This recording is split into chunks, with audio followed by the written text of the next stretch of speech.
The red dust swirled around the excavation site as Dr. Emily Carter knelt beside a strange object half buried in the Martian soil.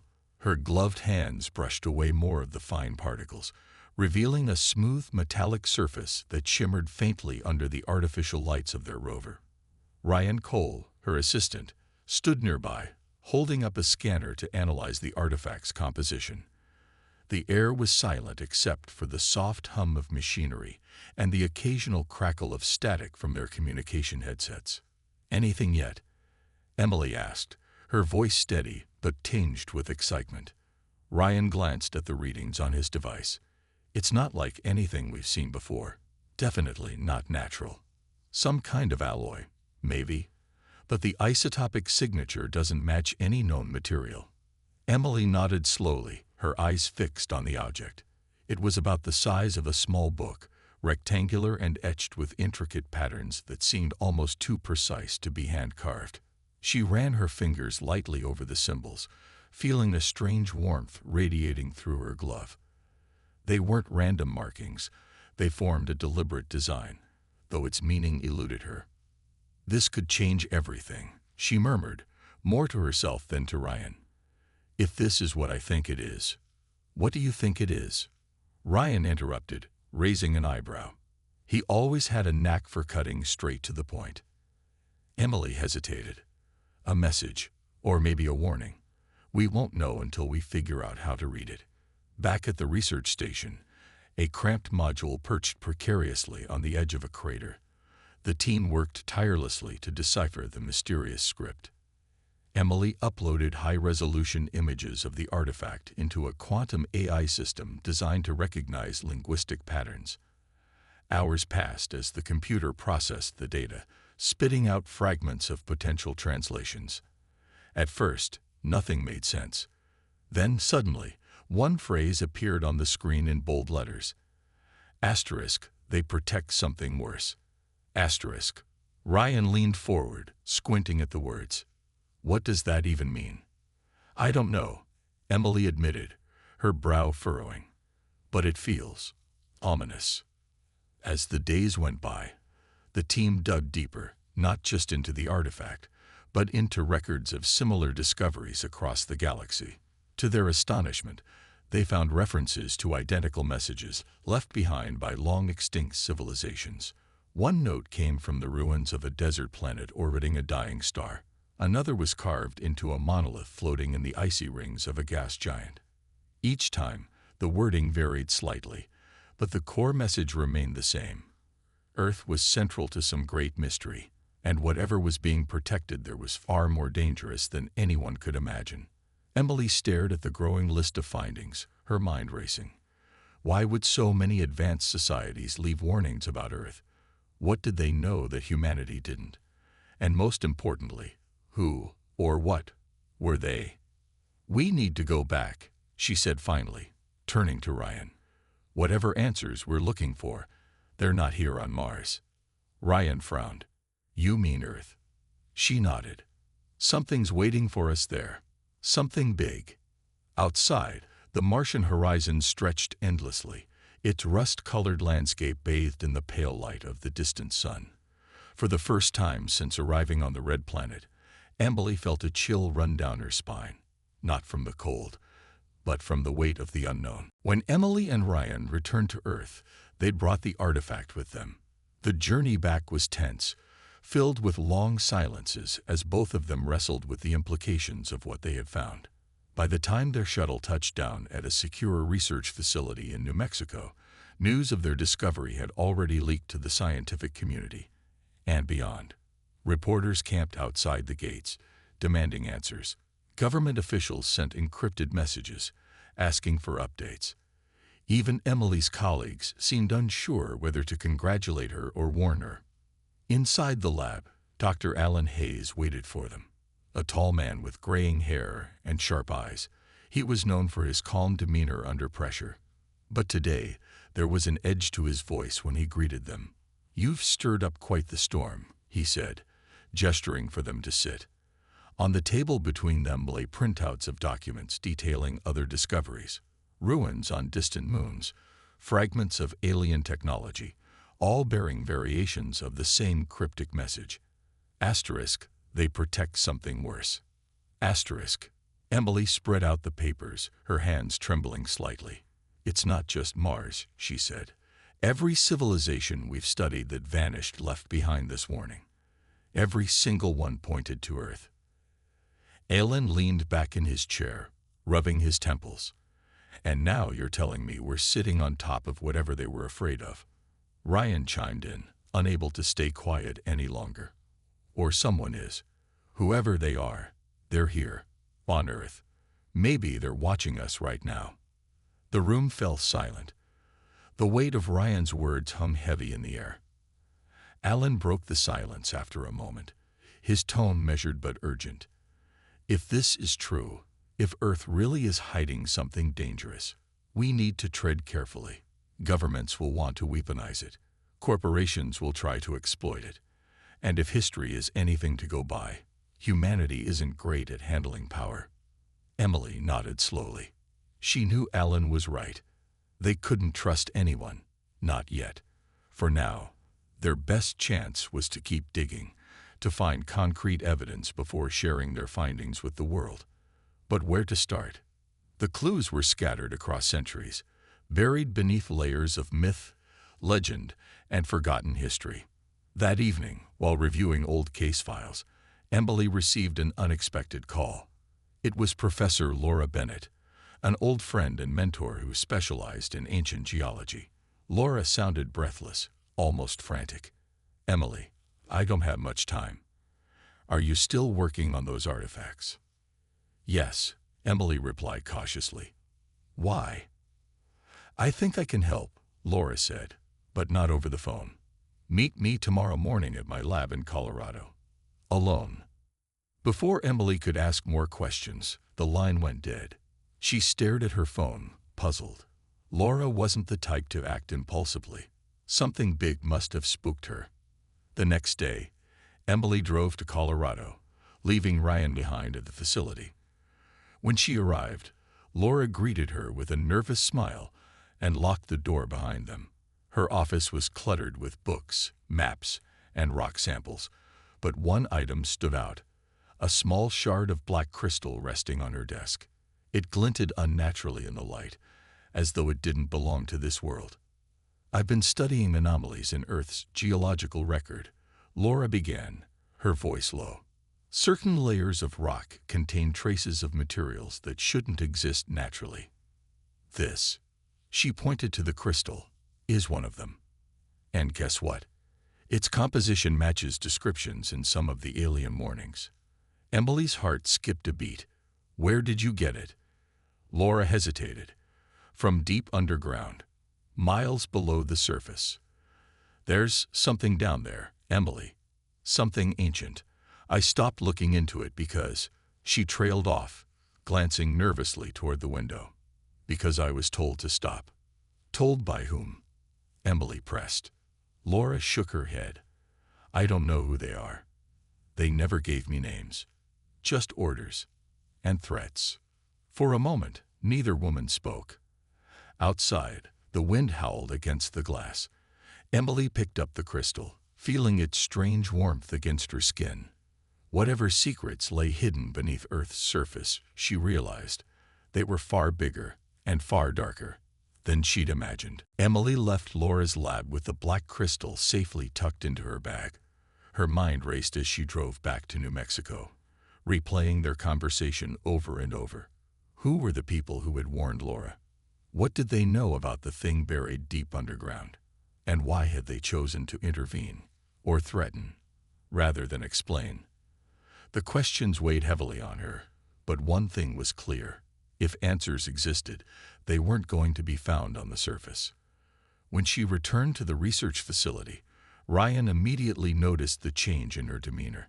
What happened? He asked, his tone sharp with concern. I'll tell you later, Emily said, glancing around to make sure no one else was listening. She trusted Ryan, but she didn't want to risk anyone overhearing. For now, secrecy felt like their only advantage. That night, Emily, Ryan, and Alan gathered in a secure room deep within the facility. On the table lay the black crystal, its unnatural gleam catching the dim light. Emily recounted everything Laura had told her, watching as the gravity of the situation settled over the others. "We need to go deeper," Alan said finally, breaking the silence. His voice was calm but firm. "If there's something down there, we won't find it by staying up here." Ryan frowned. "Deeper? You mean into the earth?" Alan nodded. "There are places humans haven't fully explored yet. Caverns, tunnels, even entire ecosystems miles below the surface. If this crystal came from one of those areas, it's worth checking out." The next morning, the team began preparing for an expedition. They assembled equipment designed for extreme conditions: heat-resistant suits, advanced drilling tools, and portable scanners capable of detecting anomalies. Emily reached out to Laura again, asking for coordinates, but received no reply. Whatever fear had gripped her old mentor seemed to have silenced her completely. Days later, the team arrived at a remote location in the Nevada desert. The air was dry and hot, the landscape barren except for jagged rock formations jutting out of the ground like broken teeth. Using Laura's notes, they identified a spot where the crust seemed unusually thin, a natural fault line that might lead them closer to whatever lay below. As they set up their drill, Emily couldn't shake the feeling that they were being watched. She scanned the horizon, but saw nothing except endless sand and stone. Still, the sensation lingered, prickling at the back of her neck. The drilling process was slow and grueling. Hours turned into days as they worked tirelessly, descending further into the earth with each pass. Finally, after nearly a week, the drill broke through into open space. A rush of warm, humid air surged upward, carrying with it a faint metallic smell. "Looks like we got ourselves a cave system," Ryan said, peering into the dark opening. He attached a light to his helmet and stepped forward cautiously, followed closely by Emily and Alan. Inside, the walls glistened with veins of crystalline material similar to the shard Laura had given Emily. Strange symbols etched into the rock glowed faintly, pulsing in rhythm with some unseen force. The deeper they went, the more unnatural the environment became. The air grew heavier, charged with energy that made their skin tingle. The walls seemed alive, shifting slightly under the light of their headlamps. Then they reached it, a massive chamber unlike anything they'd ever seen. At its center floated a black sphere, suspended midair as though held by invisible threads. It pulsed gently, emitting waves of heat and light that distorted the air around it. The sight was both beautiful and terrifying, filling the team with awe and dread. "What is that thing?" Ryan whispered, his voice barely audible. Emily shook her head, her heart pounding. "I don't know, but I think we just found what everyone's been warning us about." The team stood frozen at the edge of the chamber, staring at the black sphere. It was unlike anything they had ever encountered, smooth and perfectly round. Yet it seemed to shift and ripple like liquid under their lights. The air around it vibrated with a low hum, almost too soft to hear but impossible to ignore. Emily took a cautious step forward, her boots crunching on the rocky ground. She could feel the energy radiating from the sphere, a strange warmth that made her skin prickle. "What do we do now?" Ryan asked, his voice tense. He kept glancing over his shoulder as if expecting something, or someone, to appear behind them. "We study it," Alan replied firmly, though his hands trembled slightly as he adjusted the settings on his scanner. Carefully, Emily moved closer, her eyes fixed on the sphere. The symbols etched into the walls of the chamber seemed to glow brighter as she approached, their light pulsing in time with the object's rhythm. She couldn't shake the feeling that the sphere was alive, not in the way animals or plants were, but something far older, far stranger, something that didn't belong here. Before anyone could stop him, Ryan reached out toward the sphere.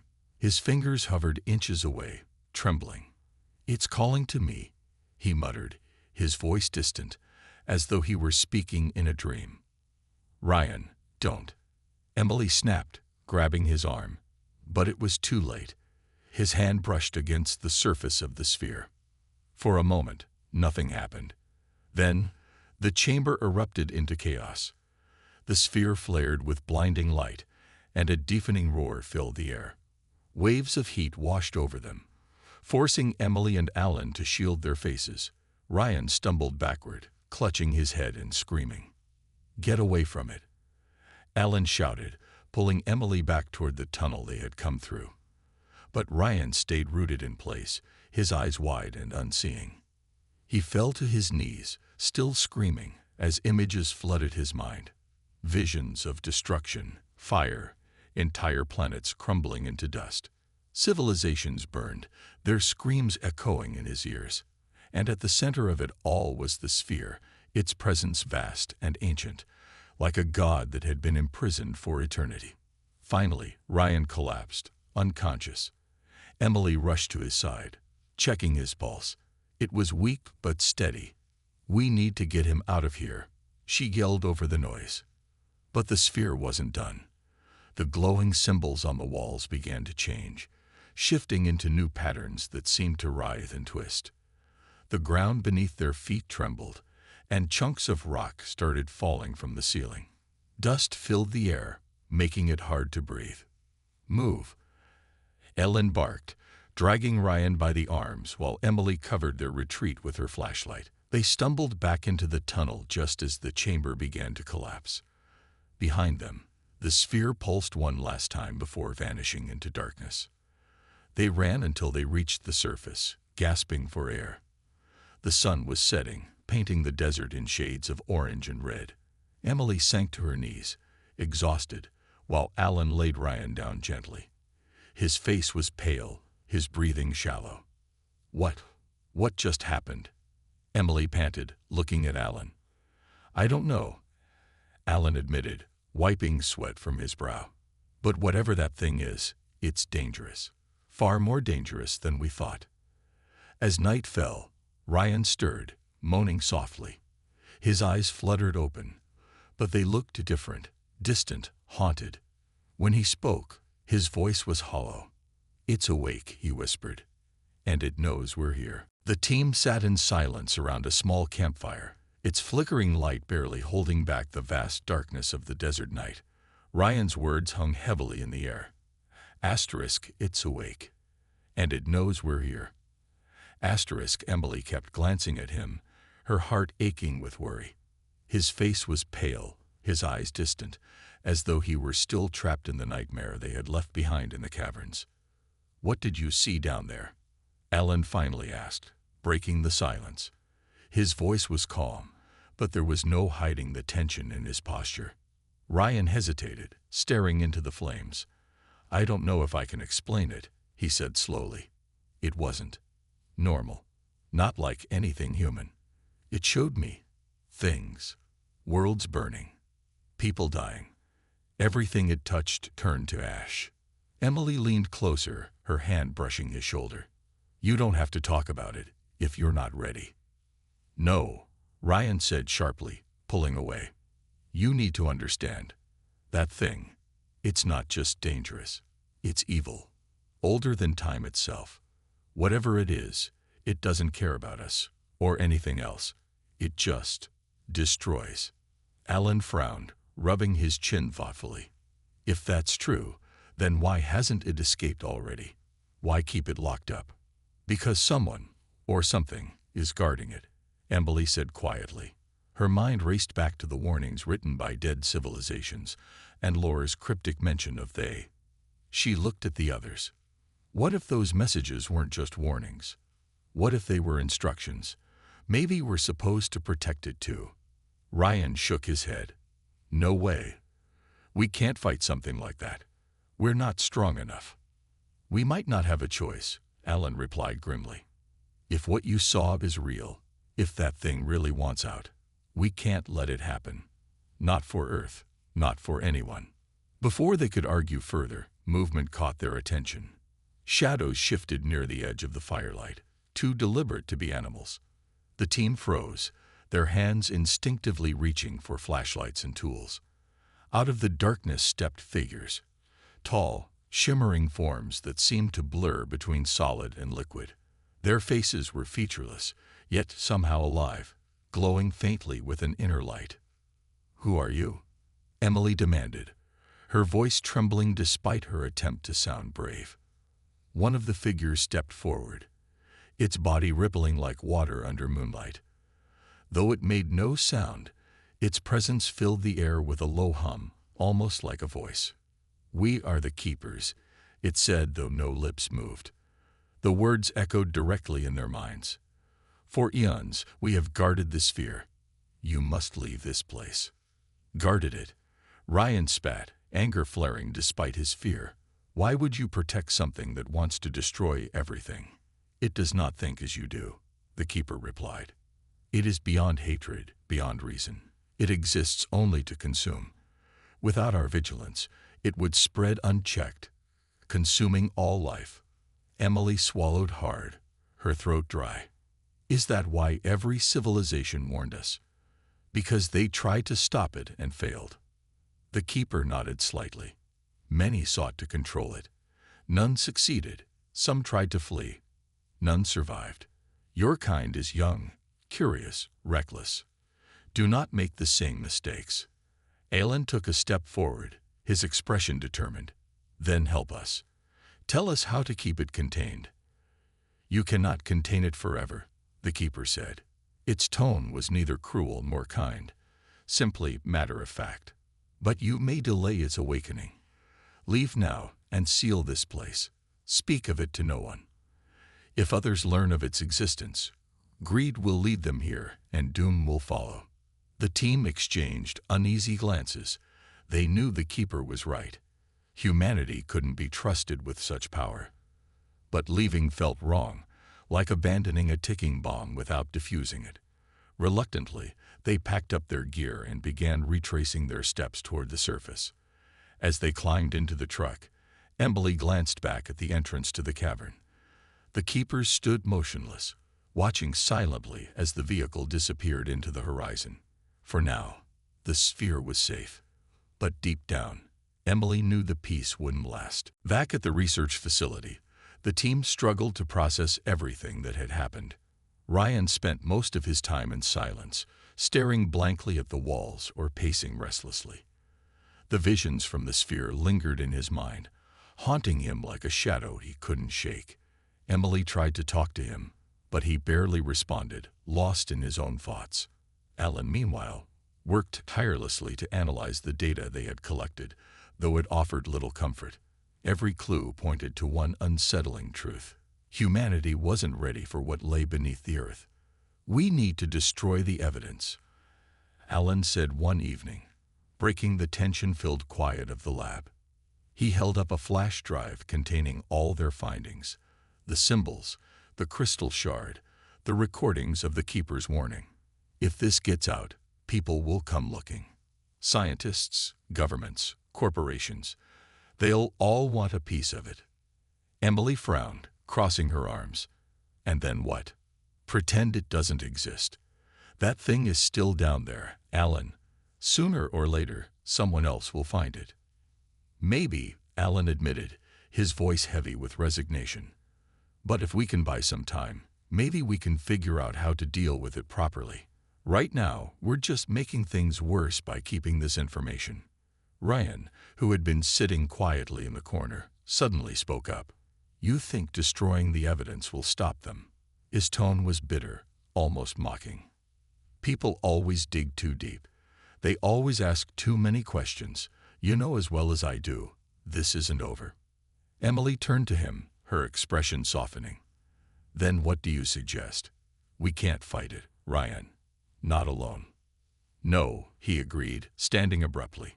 "But maybe we don't have to." He hesitated, as if debating whether to continue. Finally, he added, "What if we warn others? Not everyone, not yet, but enough people to start preparing. If more civilizations knew about it, maybe they could help us keep it contained." Alan shook his head firmly. "That's exactly what the Keepers told us not to do. If word spreads, it won't be long before someone tries to use it, or set it free."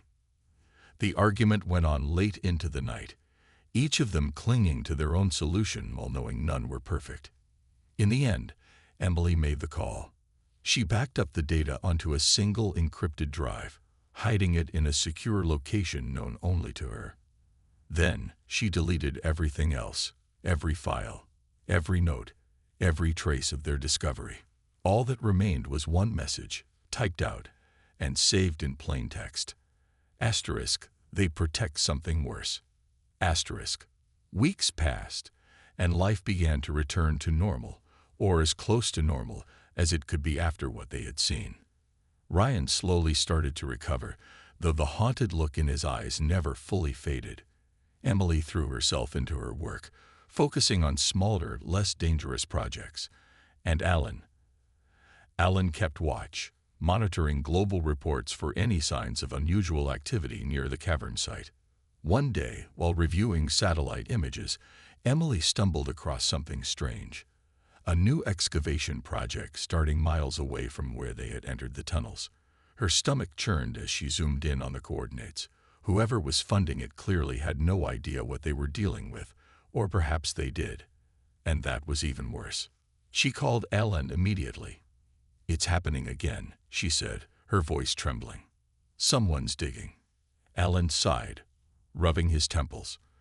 "I guess we should have seen this coming. What do we do now?"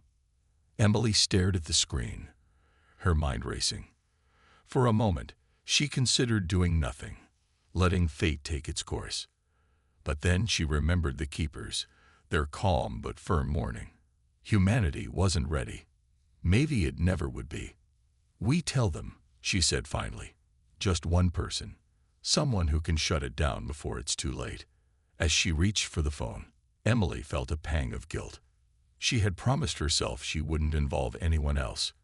But some secrets, she realized, were too big to keep and too dangerous to ignore. Emily's call went through to a trusted colleague in the Department of Geological Oversight, someone with enough authority to halt unauthorized excavations. She kept her explanation vague but urgent, emphasizing the potential dangers without revealing the full truth. Within days, the excavation project was shut down, its crew redirected to safer sites. For now, the cavern and the sphere remained undisturbed. But Emily couldn't shake the feeling that they were only delaying the inevitable. Over the following months, she and Alan continued their quiet vigil, monitoring global activity for any signs of renewed interest in the area. Ryan, on the other hand, became increasingly withdrawn. The visions from the sphere still haunted him, fragments of its ancient consciousness lingering in his mind like whispers he couldn't silence. He stopped coming to the lab altogether, retreating into solitude. One evening, as Emily sat alone in her office reviewing old case files, she received an unexpected email. It contained a single image, a photograph of a stone tablet unearthed on a distant moon orbiting Jupiter.